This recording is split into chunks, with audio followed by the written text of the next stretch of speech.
Halo, selamat pagi semuanya. Bertemu lagi dengan Ibu FT di pelajaran Sosiologi.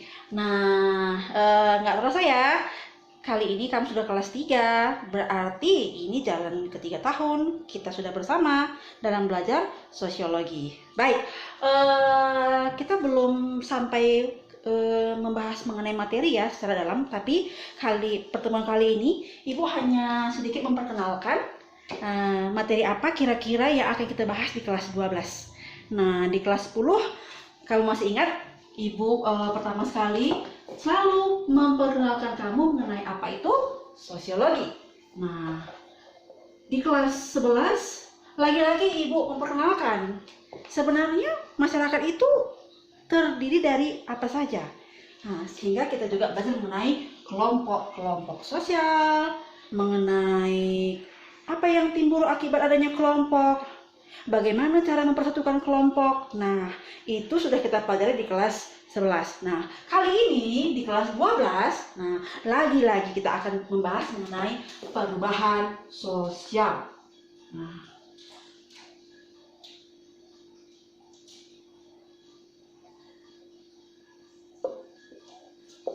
baik, perubahan sosial. Siapa di sini yang tidak pernah mengalami perubahan?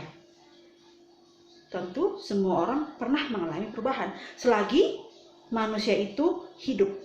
Nah, apalagi ya kalau kita bahas mengenai perubahan banyak sekali ya anakku ya. Mungkin kamu juga sekarang sudah mengalami perubahan. Bu, saya berubah.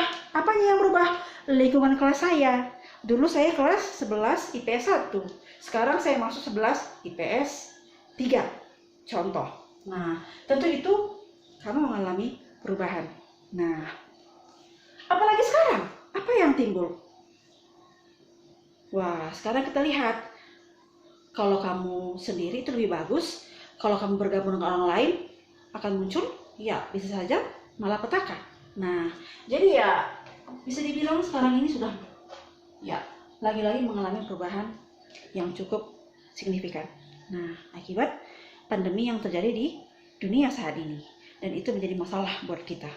Nah, baik, perubahan sosial ini ya memang kerap sekali terjadi bagi manusia, dan itu memang wajar terjadi, karena kalau tidak ada perubahan maka tidak akan terjadi sesuatu yang baru.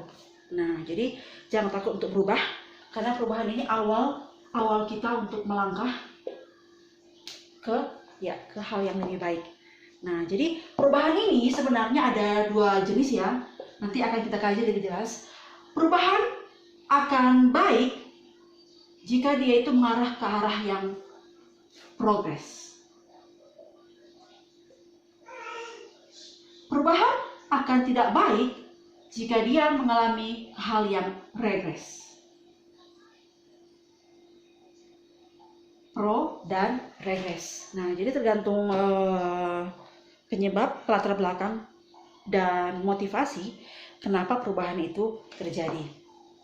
Ya, jadi sebenarnya perubahan sosial ini dari yang sudah kita sedikit ceritakan dapat kita simpulkan bahwa perubahan sosial adalah perubahan yang terjadi di kehidupan masyarakat.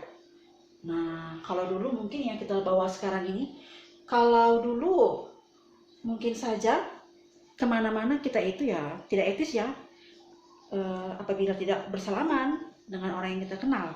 Nah, apabila kita baru saja bertemu. Tapi sekarang, nah, etika salaman itu ya seakan-akan sudah menjadi tabu. Kenapa? Nah, itu tadi, kadang-kadang kita tidak tahu apa yang terjadi, sehingga nanti pun akan kita bahas mengenai jenis-jenis perubahan. Ada perubahan yang dikehendaki, ada perubahan yang tidak dikehendaki, ada perubahan besar, perubahan kecil. Nah, perubahan proses, perubahan struktur itu akan kita bahas ke bab atau ya materi selanjutnya. Nah, jadi kali ini Ibu hanya masih memperkenalkan apa itu perubahan sosial, dan Ibu harap kamu baca buku kamu ya anakku ya, buku yang sudah diberikan kepadamu. Apalagi kamu sudah kelas 12. Kita tidak tahu apakah UN memang dibatalkan, tapi kamu untuk nanti masuk SBMPTN perguruan tinggi, apabila kamu mengambil jurusan IPS, ya tentu saja kamu akan diujiankan mengenai sosiologi.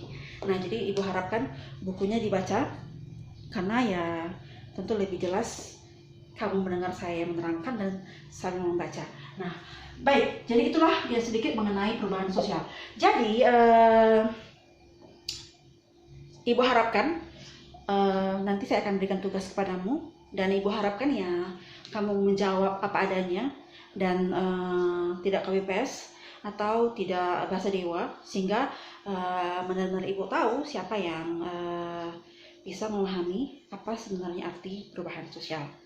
Oke anakku, baiklah untuk pertemuan kali ini itu saja, dan pertemuan berikutnya kita akan membahas mengenai latar belakang terjadinya perubahan sosial. Terima kasih.